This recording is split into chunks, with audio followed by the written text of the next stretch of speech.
Which one is correct statement about the function. पूछा है ये जो 4 स्टेटमेंट्स हमें यहाँ पे गिवन है, इनमें से कौन सा स्टेटमेंट सही है। तो देखो एफ एक्स की वैल्यू साइन 2x, अब इंक्रीजिंग है फिर डिक्रीजिंग की बात कर रहा है, तो मैं इसका डेरिवेटिव ले लेता हूँ। तो एफ डैश एक्स जो होगा कितना होगा, 2 times cos 2x। Sign 2x का डेरिवेटिव हो गया 2 टाइम्स cos 2x। अब देखो 2 टाइम्स cos 2x, मैं यहाँ पे क्या कर रहा हूँ, देखो इंक्रीजिंग डिक्रीजिंग दोनों बातें एक साथ चल रही है। cos x जो होता है हमारा वो डिक्रीजिंग कहाँ पे होता है, अब ये तो पॉजिटिव है, इसको तो कोई मतलब नहीं है। कोसाइन ऑफ 2x इसी के ऊपर डिपेंड करेगा डेरिवेटिव एफ डैश एक्स का वैल्यू, यानी कि एफ डैश एक्स पॉजिटिव होगा या नेगेटिव होगा, ये बात cos 2x के ऊपर ही डिपेंड कर रही है। तो फॉर इंक्रीजिंग फंक्शन, अगर मेरे को इसको इंक्रीजिंग इंटरवल में देखना है कि कौन सी इंटरवल में इंक्रीज होगा, तो कोसाइन आप बताओ कहां से कहां तक पॉजिटिव होता है। देखो फर्स्ट और फोर्थ क्वाड्रेंट में ये पॉजिटिव होता है, यानी कि -π/2 से π/2 के बीच, -π/2 से ये जो 2x है हमारा ये π/2 के बीच होना चाहिए, यानी कि -π/4 से +π/4 के बीच में होना चाहिए इंक्रीजिंग के लिए। x का वैल्यू अगर -π/4 से π/4 के बीच में होगा तो ये इंक्रीजिंग होगा। अभी मैं जनरल -π/2 से π/2 की बात कर रहा हूँ, ऐसा नहीं है कि आप सोचो कि इसके अंदर 2 पाई ऐड करके भी तो हम निकाल सकते हैं ना। देखो ऑप्शन हमारे जिसके अकॉर्डिंग है ना, इसी के अकॉर्डिंग अपन बात करने वाले हैं।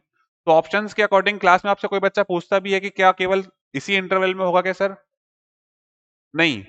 अभी ऑप्शन में देखो, ऑप्शन जो पड़े हुए हैं ना उसके अकॉर्डिंग अपन ने इस क्वेश्चन को सॉल्व करना स्टार्ट किया है। नहीं तो जनरल सेंस में अगर आप सॉल्व करोगे तो और भी वैल्यूज मिलेंगी जहां पे इंक्रीजिंग होगा। ठीक है, तो फॉर इंक्रीजिंग -π/4 से π/4, और फॉर डिक्रीजिंग अगर हमें इसको डिक्रीज करवाना है, फॉर डिक्रीजिंग फंक्शन, तो फॉर डिक्रीजिंग के लिए क्या होगा, सेकंड और third quadrant, second quadrant and third quadrant, यानी कि π/2 से 3π/2 के बीच में। तो π/2 से 3π/2 के बीच में जब ये होगा हमारा 2x, π/2 से 3π/2, लिखो यहां पर π/4 से 3π/4, ठीक है, π/4 से 3π/4। आगे बात समझ में। तो अब देखो F X is increasing in 0 to π/2, तो 0 से π/2 में तो इंक्रीजिंग नहीं है, -π/4 से π/4 में इंक्रीजिंग है, तो ये ऑप्शन तो हमारा गलत हो गया। B option F X is decreasing, तो डिक्रीजिंग π/4 से 3π/4 के बीच में है, 0 से स्टार्ट नहीं हो रहा, तो ये ऑप्शन भी गलत, ये ऑप्शन भी गलत। F X is increasing in 0 to π/4, अब देखो -π/4 से π/4 का सबसेट है ये 0 से π/4, और डिक्रीजिंग इन π/4 to π/2, तो इसका जो π/4 से 3π/4 की वैल्यू है, देखो π/4 से π/2, π/4 से π/2 इसके बीच में कहीं आ रहा है।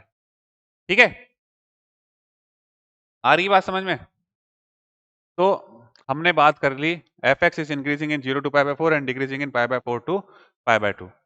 ठीक है, तो यहाँ तक आई होप आपको बात समझ में आ गई होगी।